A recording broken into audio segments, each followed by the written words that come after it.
হালকা করে পালং শাকটা হালকা করে সেদ্ধ করে নিয়ে জল ফেলে দিয়েছি। এবার এটা মিক্সিতে ঘুরিয়ে নেব।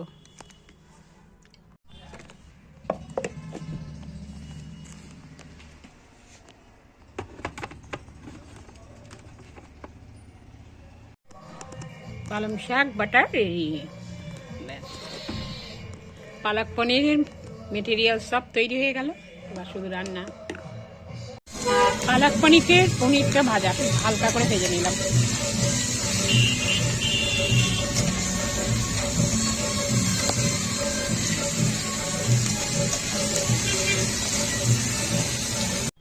বাড়িতেই তৈরি করে নেবো গরম মশলা।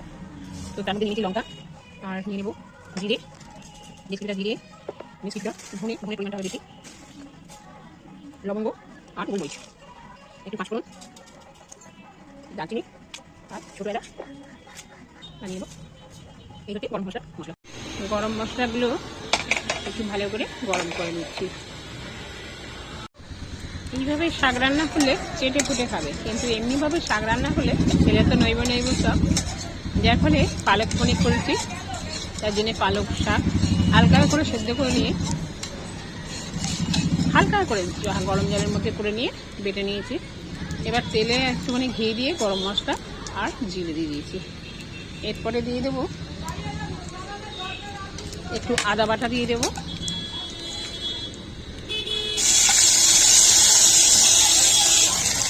আর দিয়ে দেবো সমস্ত মশলা, লঙ্কা গুঁড়ো, হলুদ গুঁড়ো, ধনে গুঁড়ো, জিরে গুঁড়ো আর নুন মিষ্টি সব দিয়ে দেবো।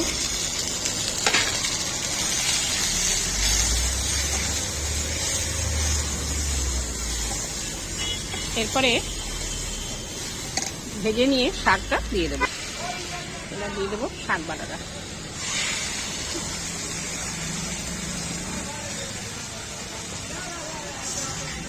এটা দুর্দান্ত খেতে হয়, এটা খেতে ভালোও বাড়ছে।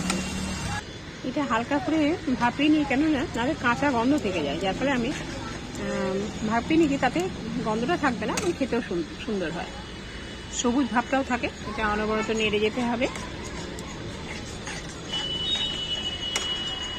এটা অনেকে রসুন পেঁয়াজ দিয়ে করে, টমেটো দেয়, আমি একদম সম্পূর্ণ নিরামিষ এবং টমেটোও দিইনি।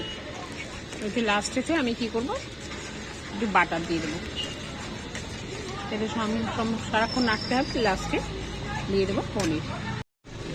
এবার পালক শাকের মধ্যে দিয়ে দেবো পনিরগুলো, কিউব করে কাটা পনিরগুলো।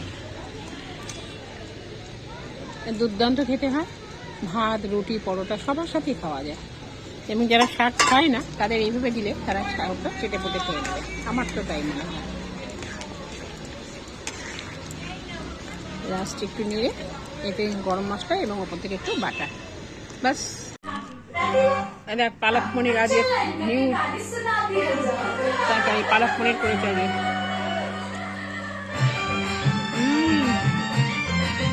এখন দারুণ হয়েছে।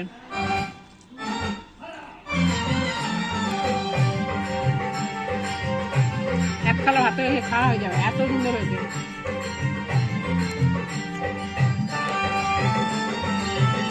আজকে আমি মুড়ো খাচ্ছি।